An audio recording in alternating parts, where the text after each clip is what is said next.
আউযুবিল্লাহি মিনাশ শাইতানির রাজিম। বিসমিল্লাহির রহমানির রহিম। সেই শুরুতেই সেই মহান আল্লাহ তাআলার শুকরিয়া আদায় করি, যিনার অপরঙ্গে আমি আপনাদের সামনে রসুল সাল্লাল্লাহু আলাইহি সাল্লামের সংক্ষেপে রসুলের মাক্কি জীবনী এবং মাদানী জিন্দেগীর কিছু অংশ আপনাদের সামনে এই ভিডিওতে কিছু আলোচনা করতে চাই। আলোচনা করার অর্থ হলো এই যে আমরা ৭৩ দলে বিভক্ত হয়ে পড়ছি কেন, কারণটা কি? এত কারণ আছে, এমনি তো বিভক্ত হয়ে যায় না মানুষ। কি কারণে আমরা বিভক্ত হয়ে পড়ছি, এই কারণগুলো সম্পর্কে আমি আপনাদের সামনে কিছু তথ্য দিব কোরআন এবং হাদিস থেকে। আপনারা মনোযোগ সহকারে শুনবেন, আর আমার ভিডিওগুলো সাবস্ক্রাইব শেয়ার করে দিবেন ভাই, সব পাবেন আপনারা। এটা গুরুত্বপূর্ণ আজকের আলোচনা। আজকের আলোচনাটা হবে খুব গুরুত্বপূর্ণ আলোচনা। রসুল পাক সাল্লাল্লাহু আলাইহি সাল্লামের নবুয়তি জীবন হলো 23 বছরের জীবন। আর 23 বছরের আর 40 বছর আগ পর্যন্ত রসুলের বয়সে তিনি নবী ছিলেন না, তবে তিনি সত্যবাদী, আলামিন আর সাদিক বলে কাফেরেরা রসুলকে সাক্ষ্য দিয়েছেন। মানে নবুয়ত পার যে 40 বছর ছিল, তার রসুলের ছোটবেলা থেকে তার কর্মকাণ্ড ছিল সঠিক, সন্দেহমুক্ত, মিথ্যা কথা বলতেন না, আমানতের খেয়ানত করতেন না, আমানত দিলে রাখতেন, কথা বলতেন মাপে মাপে কথা বলতেন, হক কথা বলতেন। কিন্তু নবী হওয়ার পরে তো একবারে পুরোপুরি ভাবে সত্যের পক্ষে, অন্যায়ের বিরুদ্ধে কথা বলা শুরু করলেন। তখন ওই সমস্ত কাফের মুশরিকরা বলতে তখনকার সেই তার চাচারা, জ্যাঠরা সবাই তার বিরুদ্ধে চারণ করলো। তাদের যে চলে আসা, তাদের যে নিয়ম পদ্ধতি, তাদের যে সামাজিক কৃষ্টি কালচার, তারা ভুলে গিয়ে আপন ভাষার বিরুদ্ধে তারা কুৎসা রটনা এবং তার বিরোধিতা করেছিল। কিন্তু তদানীন্তন যুগে ওই রকম সমাজে ছিল না। এক গোত্র আরেক গোত্র দ্বারা আক্রান্ত হলে সবাই মিলে একসঙ্গে তাদের বিরুদ্ধে লড়াই করে। এই গোত্রের কোনো লোক যদি ওই গোত্রের লোকের দ্বারা আঘাতপ্রাপ্ত হয়, তাহলে তারা সবাই মিলে একযোগ হয়ে তাদের কাছে কৈফিয়ত তলব করে। তো এইভাবে তখনকার সমাজ ব্যবস্থা ছিল। তখন রাষ্ট্র ক্ষমতা ওইভাবে ছিল না, এখন যেভাবে ছিল। এখন রাষ্ট্র ক্ষমতাটা ওইভাবে ছিল না। তারা গোত্রভিত্তিক, মানে গ্রাম ভিত্তিক 2-3টা গ্রাম নিয়ে হয়তো একটা গোত্র, 4-5টা গ্রাম নিয়ে একটা গোত্র, এইরকম করে তারা গোত্র তৈরি করে এইভাবেই তারা কাজ করেছে। কিন্তু রসুল তাদের নিজস্ব ভাইয়ের সন্তান ভাস্তা, তারা এই তাদের চলে আসা যে রীতিনীতি তারা তা সম্পূর্ণ ভঙ্গ করে রসুলের বিপক্ষে অবস্থান নিয়েছিল, নিয়ে রসুলের বিরোধিতা করেছিল। মক্কাতে 13 বছর রসুল সাল্লাল্লাহু আলাইহি সাল্লামকে এই কলেমার দাওয়াত দিতে গিয়ে রসুলকে আঘাতপ্রাপ্ত হতে হয়েছে। যখন পুরাতন রীতি ছিল, যখন কোনো ভয়ভীতি বা কোনো ভয়ের আশঙ্কা থাকতো, তাহলে কেউ ওই পাহাড়ের চূড়ায় উঠে চিল্লাচিল্লি করতো, ডাকতো, তাহলে তখন সবাই জড়ো হতো যে কি যেন ঘটনা হচ্ছে। সেখানে গেলে সেই কথা বলে তখন তারা সেইভাবে সিদ্ধান্ত নিত। কিন্তু রসুল পাক সাল্লাল্লাহু আলাইহি সাল্লাম ওই পাহাড়ের চূড়ায় উঠে একদিন চিল্লাচিল্লি করলেন, সবাই দৌড়াদৌড়ি করে গেলেন। যেহেতু মোহাম্মদ ডাকতেছে, ব্যাপারটা সঠিক কিছু ব্যাপার আছে, কারণ মোহাম্মদ তো কোনোদিন মিথ্যা কথা বলে নেই। যার ফলে সবাই সেদিন দৌড়ে ওখানে হাজির হয়েছে। রসুল সাল্লাল্লাহু আলাইহি সাল্লাম, আবু জেহেল, আবু লাহাব এরা সবাই বললো যে, হে মোহাম্মদ, তুমি কি জন্য আমাদের ডেকেছো বলো। তখন বলল যে, আমি ডেকেছি, আমি এমন এক সত্তার উপর ঈমান এনেছি যে সত্তা এই কলেমা পাঠিয়ে দিলেন আমাদের জন্য, সকলেই যেন আমরা মেনে নেই, তাহলেই শুধু আমরা মৃত্যুর পরে আমরা আখিরাতে মুক্তি পাব। লা ইলাহা ইল্লাল্লাহু কুলু লা তুফলিহুন। এই কলেমা যখন এইভাবে বললেন যে তোমরা বলো, এই কলেমা পড়ো, আর তারা ছিল আরবি ভাষাভাষীর লোক, তারা কলেমার অর্থ বুঝে নিল। লা ইলাহা, নাই কোনো বিধানদাতা, নাই কোনো আইনদাতা আল্লাহ ছাড়া, আল্লাহ ছাড়া কেউ আমাদের নাই, সম্পূর্ণ সর্বময় ক্ষমতার মালিক আল্লাহ। এই কথা যখন তারা বুঝতে পারলো, তারা বুঝতে পারলো যে আমাদের কর্তৃত্ব আর থাকবে না, আমাদের যে কর্তৃত্ব, আমাদের যে বাহাদুরি, আমাদের যে দাপট, এটা আর থাকবে না। সেই কথাই মোহাম্মদ বুঝাতে চাচ্ছেন। এই মনে করে সে পাথর নিক্ষেপ করে আবু জেহেল বলল যে মোহাম্মদ, তুমি কি আমাদের এই জন্যই ডেকেছ? কয়ে পাথর নিক্ষেপ করলো, তোর ধ্বংস হয়ে যাক, তোর আল্লাহ তোমার রব, তুমি সব ধ্বংস হয়ে যাও। এই কথা বলে পাথর নিক্ষেপ করেছিল। আর তখন থেকে শুরু হয়ে গেল রসুলের উপর নির্যাতন। তখন চুপে চুপে বেলাল, খাব্বাব, হুজাইফা, আরো অনেক সাহাবি ইমান এনেছিল। গরিব শ্রেণীর লোকগুলা, তাদের উপর জুলুম নির্যাতনের কথা আপনারা জানেন। ওখানে গেলে আমি বেশিক্ষণ থাকি, তাহলে বেশি কথা বলতে পারবো না। নির্যাতন করা হয়েছিল। বেলালকে তো দড়ি রশি লাগাইয়া উঠে পিঠে বাঁধে, উঠকে পরিচালনা করে তাকে বালুর উপরে রৌদ্র, তীব্র রোদের মধ্যে তাকে টেনে হেঁচড়ে নিয়ে বেড়াতে হতো। তারপরও আহাত আহাত শব্দ করত যে এক আল্লাহ, এক আল্লাহ, আল্লাহ ছাড়া কেউ নাই। বেলাল এখান থেকে কেউ ফিরে নিয়ে আসতে পারে নাই। বুকের উপরে পাথর চাপা দিয়ে রুতে রাখা হয়েছিল। খাব্বাবের আগুনের উপর চাপাই দিয়ে তার মালিকেরা তাকে রক্ত এক ধরে দিয়েছিল। তার চর্বি মাংস গলে গলে ওই আগুন নিভে যেত। এই খাব্বাবের উপরে এত নির্যাতন করা হয়েছিল, তার এই কারণে নাকি তার পিঠের মধ্যে দাগ ছিল। এগুলা ঘটনা মাক্কি জিন্দিগিতে পাওয়া যায়। তারপরে সেখানকার নামাজ ছিল 4 রাকাত। সূরা, সেটাও কি ষষ্ঠ পড়ছে। সূরা মুমিনুন নাজিল হওয়ার পরে আগে 2 রাকাত পড়তেন, পরে সূরা মুমিনুন নাজিল হওয়ার পরে আরো 2 রাকাত যোগ হয়, 4 রাকাত হলো নামাজ। এই 4 রাকাত নামাজই ছিল মক্কার ফরজ নামাজ। আমি এগুলো আগেও বলেছি। এটা ইমাম জহুরি থেকে এসেছে, বুখারীতে এসেছে, আর নাসাইতে এসেছে। জহুরি থেকে তার চাচা থেকে বর্ণিত, তার বাপ থেকে বর্ণিত যে আয়েশাকে জিজ্ঞাসা করা হলো হিজরতের পরে মা, রসুলের হিজরতের পূর্বের নামাজ কেমন ছিল? তিনি বললেন রসুলের হিজরতের পূর্বের নামাজ ছিল 2 করে 4 রাকাত। যখন তিনি দাওয়াতি কাজে যেতেন তখন তিনি বাইরে 2 রাকাত পড়ে নিতেন, আর বাড়িতে আসলে, আবাসে আসলে 4 রাকাত নামাজ পড়তেন। এটাই ছিল রসুলের মাক্কে জীবনের নামাজ, 4 রাকাত। সেখানকার রোজা ছিল 3টা আশুরার রোজা। এটাই ছিল শরীয়ত। 13 বছর এই শরীয়ত চলছিল মক্কাতে। এই মক্কার জীবনে মিথ্যা কথা বলা যাবে না, সত্য কথা বলতে হবে, আমানতের খিয়ানত করা যাবে না। পারলে মানুষকে দান করো, জাকাত দাও। জাকাত তখন ভাষাটা ওইভাবে আসলো, দান করা।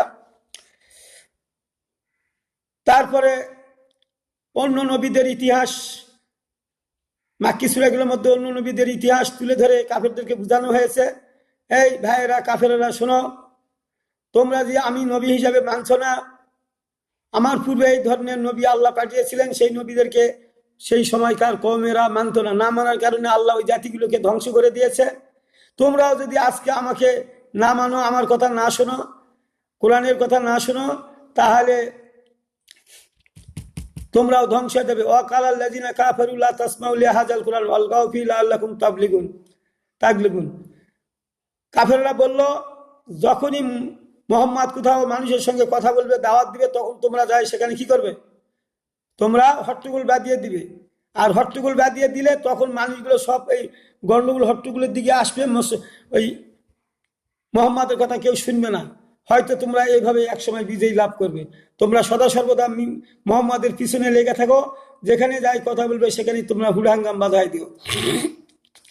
তোমরা কোরআনের কথা শুনো। ওয়াকালাল্লাযিনা কাফারু, তারা বলল, লা তাসমাউ লিহাযাল কুরআন, তোমরা কোরআনের কথা শুনবে না, তোমরা এগুলা শুনবে না, আর তোমরা হট্টগোল বাঁধিয়ে দিবে।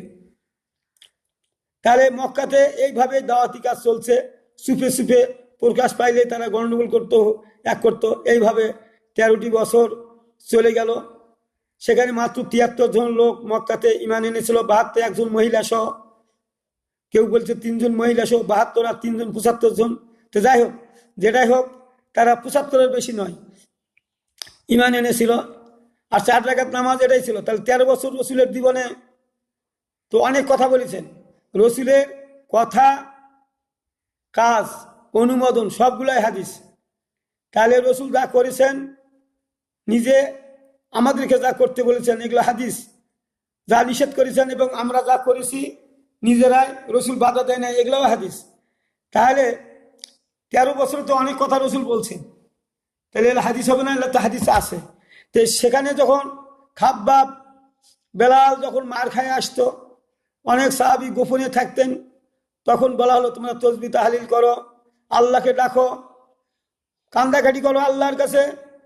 এইভাবে তোমরা গোপনে তসবিহ তাহলিল, যেখানে আজগারে মানুষ লিপ্ত ছিল, 13 বছরটা গেছে তসবিহ তাহলিল করতে, কিন্তু সেখানে কোনো আল্লাহর বিধিবিধান কায়েম করতে পারলো না, কারণ লোকজন সেখানকার ইমান মাত্র কয়েকজন এনেছে। তাও তো কিছু খাজরাজ বংশের লোক ছিল, মদিনা থেকে যায় সেরা ইসলাম গ্রহণ করেছে, মক্কার লোক অল্প সংখ্যক লোক ইমান এনেছে। তো এইভাবে 13টি বছর দাওয়াত দিলেন। তো এখন ওখানে হাদিস এসেছে যে একবার যে কলমা পড়ে, তাহলে রসুল তো ওলাউ কুনতু আলামুল গায়ব লাস্তাকসারতু মিনাল খায়রি ওয়া মা মাসানি সু, রসুল বলছেন আমি কোনো গায়েবের খবর জানি না, আল্লাহ যা বলেন আমি তাই করি। আর যদি আমি গায়েবের খবর জানতাম তাহলে তো শুধু কল্যাণ লাভ করতাম, অকল্যাণ আমাকে স্পর্শ করতে পারতো না। তাহলে রসুল কিছু জানতেন না, আল্লাহ যা জানাচ্ছেন তাই তিনি আমাদেরকে বলে দিচ্ছেন, সাহাবীদেরকে বলে দিচ্ছেন। তাহলে তখন রসুলকে কেউ জিজ্ঞাসা অবশ্যই করছে, আমরা কলমা পড়লাম, কেউ মারা গেলাম জান্নাতি, 10 বার কলমা পড়লাম জান্নাতি, 100 বার কলমা পড়লাম জান্নাতি, একটা কুকুরকে পানি খিলালাম এই কারণে জান্নাতি। এইভাবে মক্কাতে কিছু শরীয়তের বিধিবিধান এমন ছিল না, যেটাই ছিল, যেটাই মানুষ ভালো কাজ করছে এটা দিয়ে তারা জান্নাতি হয়ে গেছে।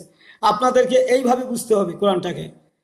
তাহলে আপনারা বলবেন কি 13 বছর নামাজ ছিল না? নামাজ 4 রাকাত ছিল, নিয়ে আসেন দলিল, নিয়ে আসেন, পাবেন না। আমি এক জায়গায় কথা বলতে গিয়ে প্রশ্নের সম্মুখীন হলাম, আমি চ্যালেঞ্জ করে তাদেরকে দেখাই দিলাম, তখন থামে গেল সবাই, মৌলবীরা পর্যন্ত। তারা বলছে আমরা তো আগে এরকম শুনি না। শুনেন নাই তো আমি কি করব? আপনারা শুনেন নাই আমি কি করব?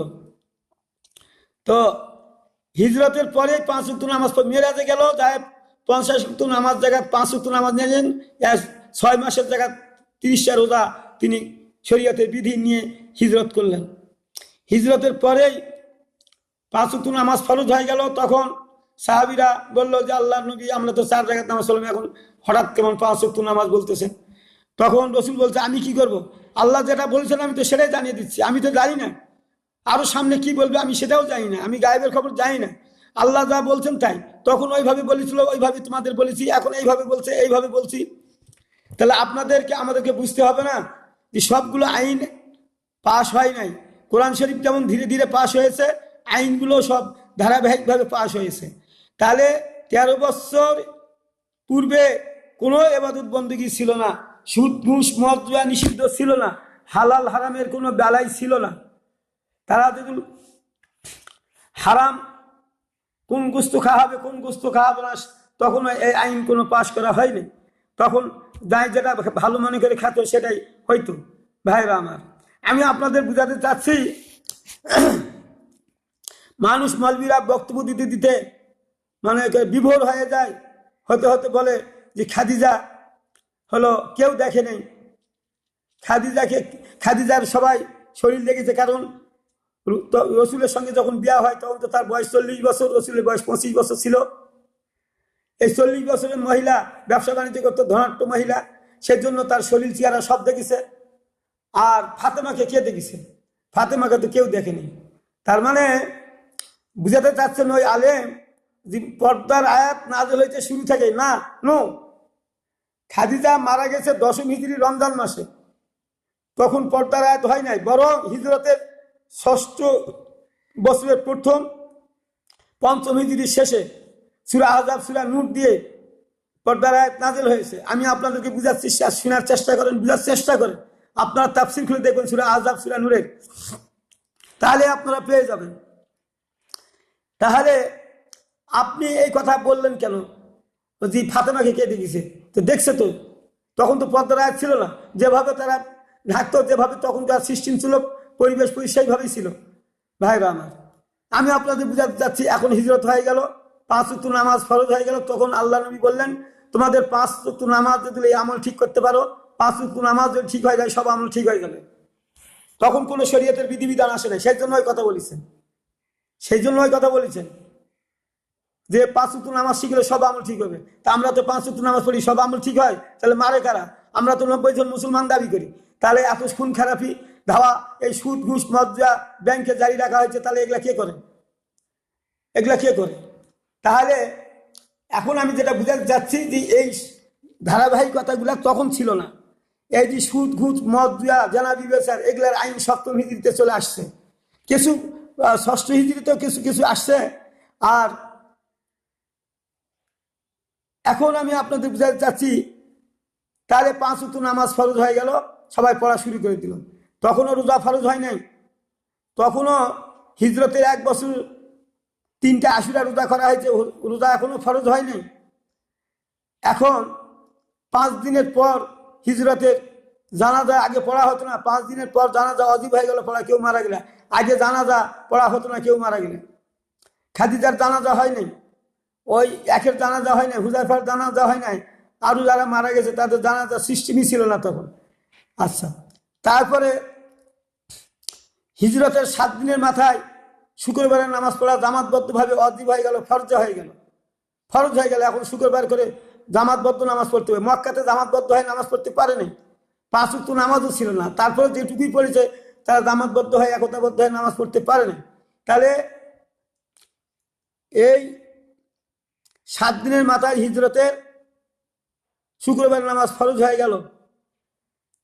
আচ্ছা, তারপরে 17-18 মাস পর হিজরতের কেবলা পরিবর্তন হয়ে গেল। আগে সবাই মক্কা শরীফের দিকে নামাজ পড়েছে, মক্কা 13-4 রাকাত নামাজও বাইতুল মুকাদ্দাসের দিকে। হিজরতের পরেও 17-18 মাস আগেও বাইতুল মুকাদ্দাসের দিকে মুখ করে নামাজ পড়ানো হয়েছে। শাবান, 2য় হিজরি শাবান মাসেই ইয়া আইয়ুহাল্লাযিনা আমানু কুতিবা আলাইকুমুস সিয়ামু কামা কুতিবা আলাল লাযিনা মিন ক্বাবলিকুম লাআল্লাকুম তাত্তাকুন। হে ইমানদারগণ, তোমাদের উপর রোজা ফরজ করা হলো যেমন তোমাদের পূর্ববর্তীদের উপর ফরজ ছিল, যাতে করে তোমরা মুত্তাকি তাকওয়াবান হতে পারে। তাহলে এই রমজান মাস 2য় হিজরির রমজান মাসেই ফরজ করা হলো। তাহলে এর পূর্বে রোজা ছিল আশুরার রোজা ফরজ। যখন রমজানের রোজা ফরজ হয়ে গেল, হাদিস আসছে, রসুল বলল এখন তোমরা মুহররমের রোজা ছেড়ে দাও, আশুরার রোজা ছেড়ে দাও, এখন এই 1 মাস রোজা করো। তখন কেউ বললো যে আমরা মুহররমের রোজা করি, কে করলো না করলো ওটা আর করার দরকার নেই, ওটা ছেড়ে দাও, এখন তোমরা এইটা করো। তখন একজন সাহাবী বললো যে হুজুর, যে কেউ পালন করে, আচ্ছা যে কেউ করলে করুক, সমস্যা নাই, কিন্তু এটা হলো তোমাদের নফল, ওটা করলে করলো না করলে কোনো এক নাই, কিন্তু রমজানের রোজা আর ছেড়ে দেওয়া যাবে না। তাহলে এই যে আপনাদের উপর ধীরে ধীরে শরীয়তের বিধান নাজিল হলো। তাহলে 2য় হিজরির রমজান মাস থেকে রোজা ফরজ হলো, এই যে বিধান চলে আসলো। তখন রমজানের মাসলা মাসাইল চলে আসলো, কিভাবে রোজা করবেন, কিভাবে কি করবেন, রোজা করলে কি করলে ভাঙবে, এইভাবে তার শরীয়তের বিধানগুলো নাজিল হলো। এখন 2য় হিজরির যুদ্ধ শুরু হয় নাই, এখনো যুদ্ধ শুরু হয় নাই। রমজানের 13-14 তারিখে ঘোষণা আসলো, মক্কার কাফেরেরা খোঁজ খবর নিয়ে দেখলো মদিনাতে গিয়ে তারা সংঘবদ্ধ হয়ে তারা 5 ওয়াক্ত নামাজ পড়ছে।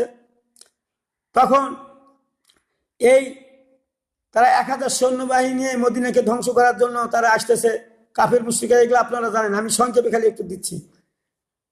রাসূল সাল্লাল্লাহু আলাইহি সাল্লাম কে জিবরাইল এসে বলে গেল যে আল্লাহর নবী, ওই মক্কার কাফেররা 1000 সৈন্যবাহিনী নিয়ে তোমাদেরকে আক্রমণ করার জন্য আসছে, তোমরা তোমার উপর যারা ঈমান এনেছে তাদেরকে সংঘবদ্ধ করে নিয়ে তুমি মদিনার বাহিরে গিয়ে তাদেরকে বাধা দাও। এই দেখেন যুদ্ধ শুরু হয়ে যাচ্ছে।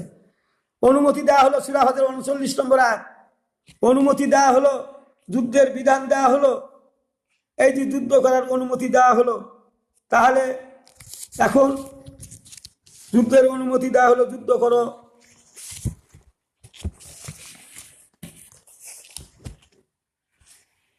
তাহলে যুদ্ধ করার অনুমতি আসলো। এই যে এখানে অনেক সাহাবী রোজা থেকে যুদ্ধ করতে গিয়েছিলেন, কিন্তু রোজা ভেঙেছিলেন। এই যে রোজা ভাঙ্গার আয়াত নাজিল হলো, কি কারণে রোজা ভাঙবেন, কি কারণে কি হবে, অনেক কথা। তারপরে আমি ওইদিকে যাচ্ছি না। এই যে 1 বছর পরে আবার নবুয়তের ষষ্ঠ বর্ষে নবুয়তের ষষ্ঠ বর্ষে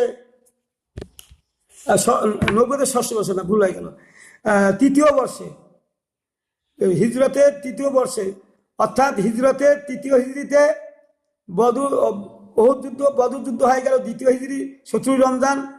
তার 1 বছর পরে বদর যুদ্ধে তারা হেরে গিয়েছিল কাফেররা। এই প্রতিশোধ নেওয়ার জন্য তারা আবার মদিনা আক্রমণ করতেছে 3000 সৈন্যবাহিনী নিয়ে। সোয়াল মাসে তারা রওনা হয়েছে। জিবরাইল বলে গেল, হে আল্লাহ নবী, তোমার উপর যারা ঈমান এনেছে তাদেরকে সঙ্গে করে নিয়েই তোমরা মদিনার বাইরে গিয়ে বাধা দাও। রসুল সাল্লাল্লাহু আলাইহি সাল্লাম খুঁজে খাজে 1000 জন সৈন্যবাহিনী পালেন। তাহলে তৃতীয় হিজরিতে মাত্র 1000 জন, তার মধ্যে যদি 300 জন ফিরিতে আসে তাহলে 700 জন। আর বদর যুদ্ধে 300 জন, 13 জন মর্দে মুজাহিদ পেয়েছে। এরা হলো ইমানদার, পুরোপুরি ইমানদার। এই তো মুসলমানের সংখ্যা। তাহলে কত বছর পর এই সংখ্যাগুলো এখনো বাড়েনি।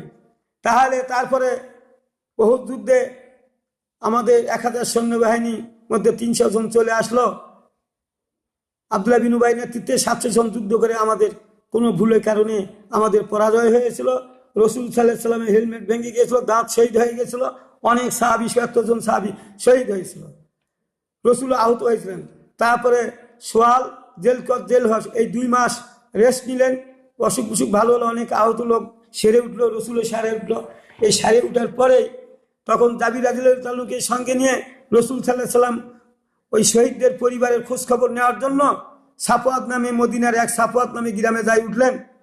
তখন সেখানকার এক মহিলা রসুলের যাওয়ার কথা শুনে তিনি তার বিবি কন্যা সন্তানকে নিয়ে রসুলের কাছে হাজির হয়ে গেলেন। যাই বলছেন, হে আল্লাহর নবী, এর পিতা সাদ ইবনে রবি, আর এর পিতাকে সবাই কায়েস বলতে ডাকতো। এর পিতা উহুদ যুদ্ধে শহীদ হয়েছে, আর এই সুযোগ নিয়ে তার চাচারা আমাদের সমস্ত সম্পত্তি দখল করে নিয়েছে। আমি যে মেয়ে দুটাকে বিবাহ সাথী দিব, একটা কানা করিও আমার কাছে নাই। হে আল্লাহ নবী, আর একটা বিচার ফয়সালা করে দেন। তাহলে রসুল সাল্লাল্লাহু আলাইহি সাল্লাম বলছেন যে, মা, আমার কাছে তো কোনো আইন কানুন আসে নাই, কোনো কিছুই আসে নাই। তা আমি তো আল্লাহ যা বলেন আমি তাই করি, নিজে থেকে কিছু করি না। এ ধরনের কথা আল্লাহ তো আমাকে বলে নাই। তো তুমি একটু ধৈর্য ধারণ করো, দেখি আল্লাহর উপরে কি আইনে আসে। ভাইরা আমার, তারপরে সূরা আন-নিসার 7, 11, 12, 14 নম্বর আয়াত নাজিল করে ফরাজি আইন পাশ হয়ে গেল 4th হিজরির মুহররম মাসে। তাহলে মক্কাতে 13 বছর, এদিকে 416, আর 17 বছরের শুরু থেকেই 4th হিজরির শুরুতেই মুহররম মাসেই ফরাজি আইন পাশ হয়ে গেল। তার পূর্বে কোনো ফরাজি আইন নাই। কোন জমি কাকে দিচ্ছে, কাকে কম বেশ করেছে, এই 16টা বছর ধরে কোনো শরীয়তি বিধান নাজিল হয় নাই। কোনো জেনা বিবেচনার কোনো আইন পাশ হয় নাই, কোনো মদের আইন পাশ হয় নাই, কোনো জেনা বিবেচার কারো সম্পত্তি না হালাল হারামের বিধিবিধান এখনো নাজিল হয় নাই। ভাইরা আমার, আপনারা এখনো মানুষ তসবিহ তাহলিল করতেছে, আল্লাহর কাছে কান্দাকাটি করতেছে। কারণ তখন তো কোনো এত বড় কাজ ছিল না, কাজ তো বাড়তেছে আস্তে আস্তে। এখন রসুল সাল্লাল্লাহু আলাইহি সাল্লাম ঘোষণা দিলেন, মহিলাকে ডেকে বললেন, মা,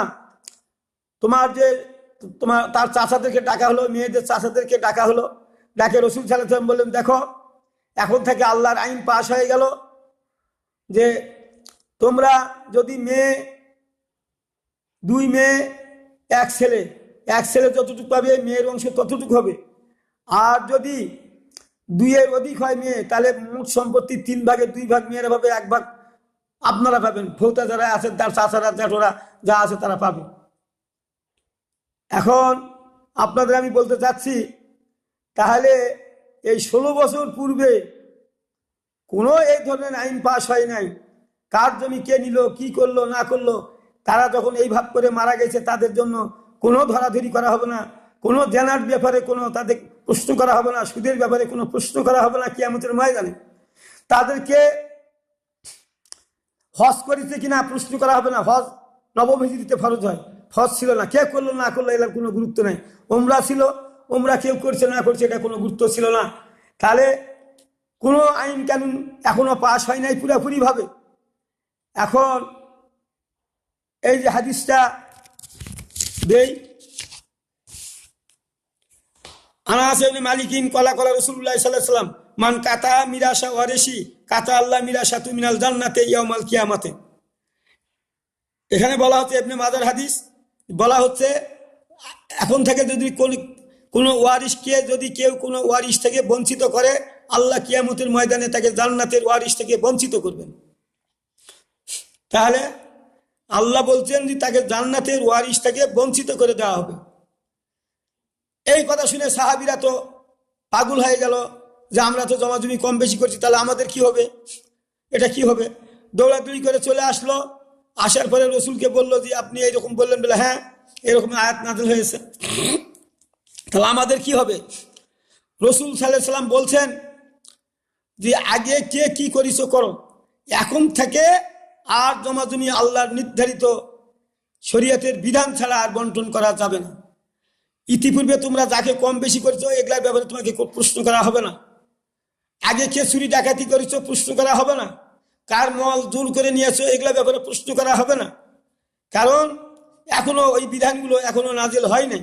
ভাইরা আমার, কোরআনটাকে যদি আমরা এইভাবে বুঝতাম তাহলে আমরা আজ ইসলামের রাজনীতি আছে না আছে বুঝতে পারতাম, ইসলামের রাজনীতি আছে কিনা বুঝতে পারতেন।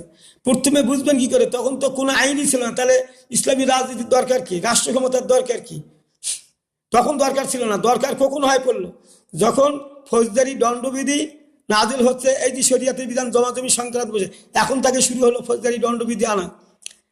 এখন উহুদ যুদ্ধে আহতদের আয়েশা, সুলাইমা, আরো অনেক সাহাবী স্ত্রীরা উহুদ যোদ্ধাদের পানি পান করেছেন, তাদের সেবা শুশ্রূষা করেছেন, কারণ তখন পর্দার আয়াত নাজিল হয় নাই। বুঝতে হবে। আর মক্কাতে নিয়ে গেছেন পর্দার আয়াত, আরে কত বছর পর হচ্ছে এখানে আয়াত নাজিল, ৬ষ্ঠ হিজরির প্রথমেই, ৫ম হিজরির শেষের দিকে। তাহলে আপনাদের বুঝতে হবে না যে তখন ওইটুকু ইবাদত করে জান্নাত। তা আমরা শেখ জামানার উম্মত, আমরা যদি নামাজ রোজা করি আর ওই পর্যন্তই থাকি তাহলে কি হবে। তখনকার সাহাবীরা জান্নাত পাইছে বলে আমরা জান্নাত পাবো? পাবো না। কেন পাবো না? ১০ম হিজরিতেই আল ইয়াউমা আকমালতু কয়ে শরীয়তের বিধানকে পরিসমাপ্তি দেওয়া হয়েছে। আজ থেকে শরীয়তের বিধান পূর্ণ হলো, আল্লাহর রহমত বর্ষিত হলো, আর ইসলামকে জীবন বিধান হিসেবে তোমাদেরকে দেওয়া হলো। পুরাপুরি ভাবে ইসলামে পৌঁছে গেল, পূর্ণাঙ্গ হয়ে গেল ইসলাম। এখন আমরা শেষ জামানার উম্মত, আমাদের উপর শরীয়তের বিধান প্রথম থেকেই সবগুলাই আমাদের উপর জায়েজ। ওই সাহাবীদের উপর ওই রকম হয় নাই, ধীরে ধীরে আসছে। সাহাবীরা কিছু কর্মকাণ্ড করেছে যেগুলা আমরা করি না, আমরা করলে আমাদের ত্রুটি হবে, কারণ তাদের উপর ওই ধরনের আইন আসে নাই। যার ফলে তারা ওই ধরনের কর্মকাণ্ড করলেও তাদের দোষ হবে না, কারণ আইনগুলো তো ধীরে ধীরে পাশ হইল। তা আমরা যদি এখনো তসবিহ তাহলিল করি আর যেখানে রাজগার করি আর যদি এই সমস্ত আইন কানুন না আনার চেষ্টা করি তাহলে কি হবে নাকি? আমি শেষ করে দিচ্ছি। ৭ম হিজরিতে যায় সুদ, ঘুষ, মদ, জুয়া বন্ধ হয়ে গেল। সুদটা বন্ধ হলো ৮ম হিজরির পর, মক্কা বিজয়ের পর একবারে সুদ নিষিদ্ধ হয়ে গেল। তাহলে উপাকে হলো ১৩ আর ৮, ২১ বছরে সুদ একবারে নিষিদ্ধ হয়ে গেল শেষ জীবনের রসুলের। ফৌজদারি দণ্ডবিধি সব ৭ম হিজরির প্রথমে সূরা মাইদার মাধ্যমে এই সমস্ত আইন কানুন পাশ হয়ে গেল। আমি আপনাদেরকে বুঝাতে চাচ্ছি, এখন আমাদের নামাজ রোজা করলেই হবে না, নামাজ রোজার সঙ্গে আর যে শরীয়তের বিধিবিধানগুলো যোগ হয়েছে সবগুলো আমাদের পালন করতে হবে। নামাজ রোজা করতে হবে, সব কিছু পালন করতে হবে, রোজা টোজা সব আমাদের উপর ফরজ হয়ে যাবে, আমাদের উপর শরীয়তের পূর্ণ বিধান কায়েম আছে। এই জন্য আমরা বিভ্রান্ত হয়ে পড়েছি। এই কারণেই কেন বিভ্রান্ত হয়ে পড়েছি? এই কারণে বিভ্রান্ত হয়েছি, কারণ যে আমরা ওই পর্যন্ত আছি। কেন আগে সাহাবীরা করে নাই? উলা হাদিস নয়, উলা হাদিস কিছু হাদিস তো রহিত হয়ে গেছে, পরবর্তীতে অন্য শরীয়ত যোগ হওয়ার কারণে ওই কথাগুলো তো রহিত হয়ে গেছে। আপনি রোজা করলে সব গুনাহ আপনার মাফ হবে না? রোজা করলে তো বলছে, রসুল বলছে সব গুনাহ মাফ হবে। কেমনি হবে মাফ? আপনি জমা জমি মানুষকে ঠকাইছেন, পরে ঋণ করে রেখে গেছেন, এগুলা গুনাহ মাফ হবে না, এগুলা পরবর্তীতে। আর রোজা এগুলো আইন শরীয়তের বিধান আগেই যেহেতু রোজা ফরজ হয়েছে, সেহেতু তখন ওইভাবে হাদিসগুলো এসছে। আমাদেরকে দিলে এইরকম করে আমরা যদি বুঝি, তাহলে আমরা বিভ্রান্ত হতাম না। আমি আপনাদের কাছে বলতে চাচ্ছি, যারা আমার ভিডিও আজকে শুনছেন, এক করতেছেন, তারা অবশ্যই সাবস্ক্রাইব করে দিবেন, এক করে দিবেন, অনেক সওয়াবের ভাগী হবেন। কারণ এখানে কিছু শরীয়তের বিধিবিধানের কথা বলা হয়েছে।